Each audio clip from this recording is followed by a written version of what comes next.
तर माजी मंत्री आणि आमदार माणिकराव कोकाटेंनी मुंबई उच्च न्यायालयात याचिका दाखल केली आहे। शासकीय सदनिकांच्या गैरव्यवहार प्रकरणी बनावट कागदपत्रांच्या आधारे मिळालेल्या शिक्षेवर स्थगिती मिळवण्यासाठी कोकाटेंनी याचिका दाखल केली आहे। आज या प्रकरणी न्यायमूर्ती R.N. लड्ढा यांच्या एकलपीठासमोर सुनावणी पार पडेल। 2 वर्षांची शिक्षा झाल्यामुळे कोकाटेंचं मंत्रिपद गेलं असून आमदारकीही धोक्यात आली आहे। यामुळे आता कोकाटेंवर अटकेची टांगती तलवार कायम आहे। दरम्यान यावर तक्रारदारांचे वकील आशुतोष राठोड यांनी काय प्रतिक्रिया दिली आहे आपण पाहूयात।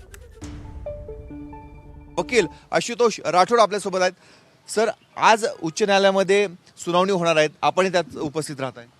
हो, माननीय माजी मंत्री तुकाराम दिघोळे साहेब यांच्या मूळ तक्रारीनुसार सदर प्रकरण उघडकीस आलेलं असल्यामुळे दिघोळे साहेबांच्या कन्या ॲडव्होकेट अंजली दिघोळे या माझ्या पक्षकार आहेत आणि एक प्रोफेशनल कमिटमेंट म्हणून मला पक्षकाराची बाजू मांडणे।